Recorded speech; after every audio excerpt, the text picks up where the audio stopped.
Hello po sa inyong lahat mga ka-crypto. Ako po si Pinoy Crypto Trader at sa video na ito ay pag-uusapan po natin ang forecast ng CoinW na maaaring tumaas daw ang halaga ng Shiba Inu or SHIB ng 4,166,567% para maabot ang presyong $1. Yan, ang laki po niyan. Parang napaka-imposible, di ba? Pero sa mundo ng crypto, walang imposible.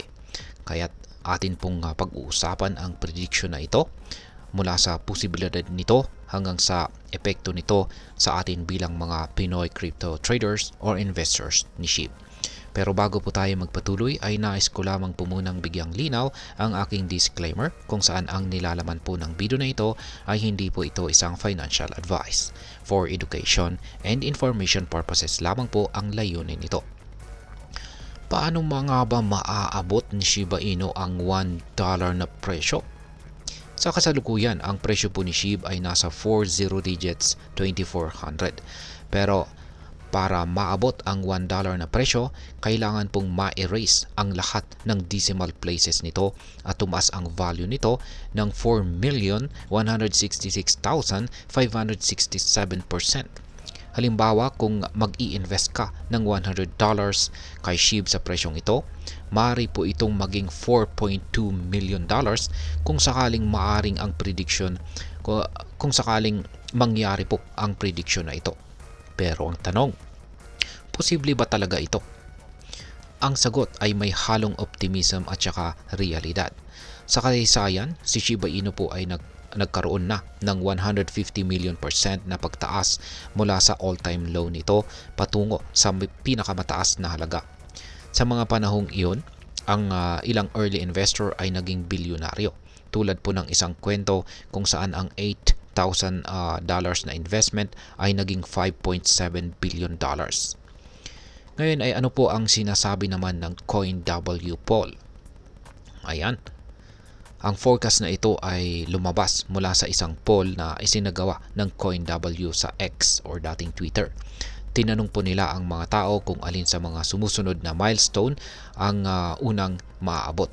Ayan, si Ethereum na umabot sa $10,000, si Shiba Inu na umabot sa $1, BNB na umabot sa $1,000 at si Dogecoin na umabot sa $1. Yan, marami po ang bumoto sa posibilidad na si SHIB ay umabot sa $1. Bagamat malinaw na ito ang pinakamahirap maabot dahil sa laki ng porsyento ng pagtaas na kailangan nito. Ang mga hadlang po ano naman po ang mga hadlang sa pag-abot o pag-angat ni SHIB sa presyong $1?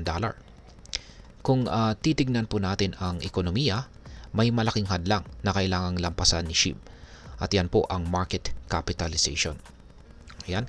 Kung ang presyo po ni SHIB ay aabot sa $1, ang kabuang market cap po nito ay magiging $589 trillion. Para sa perspektibo, ito ay higit pa sa kabuang halaga ng buong global economy. Malinaw na ito ay isang malaking hamon na hindi po basta-basta maaabot sa maikling panahon lamang. Ayon po sa mga analyst tulad po ng Telegon, posibleng maabot po ni SHIB ang $1 pero mangyayari ito sa loob ng maraming dekada.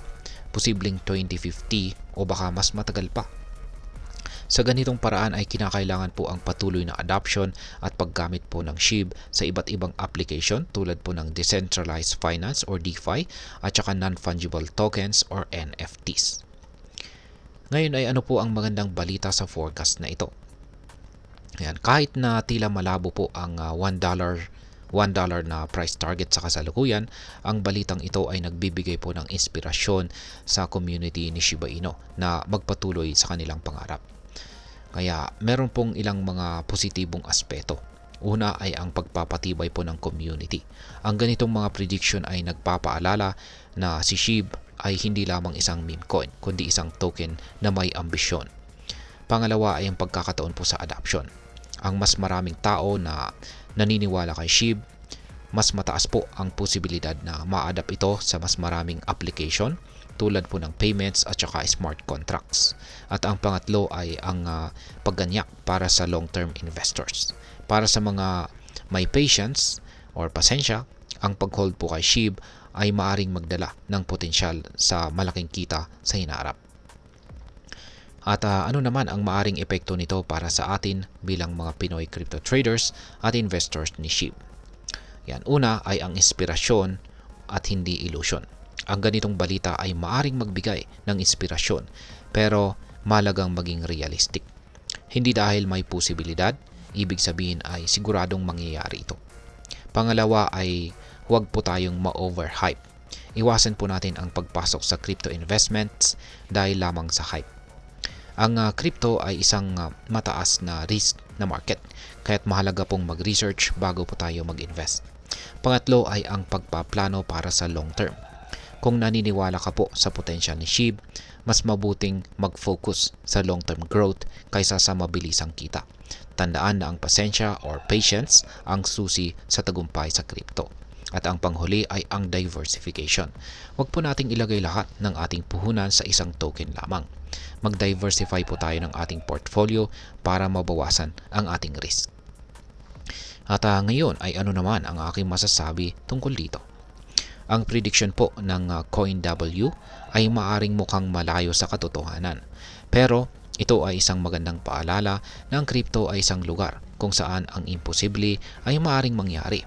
Gayunpaman, mahalaga pong manatiling grounded sa realidad or katotohanan. Sa tingin ko po, ang $1 na price target ay hindi naman po imposible. Pero mangangailangan po ito ng malawakang adoption, maraming taon na innovation at suporta mula sa global community. Habang hindi natin inaasahan na mangyari ito bukas o sa susunod na taon, may halaga pa rin ang SHIB bilang bahagi ng isang diversified crypto portfolio. At ayan, hanggang dito na lamang po tayo sa video na ito mga ka-crypto. Sana po ay inyong nagustuhan ang aking paliwanag sa video na ito. Kung inyo po itong nagustuhan, pakiclick lamang po ang like button nito. Marami pong salamat sa panonood, ingat po tayo lagi at God bless po sa ating lahat.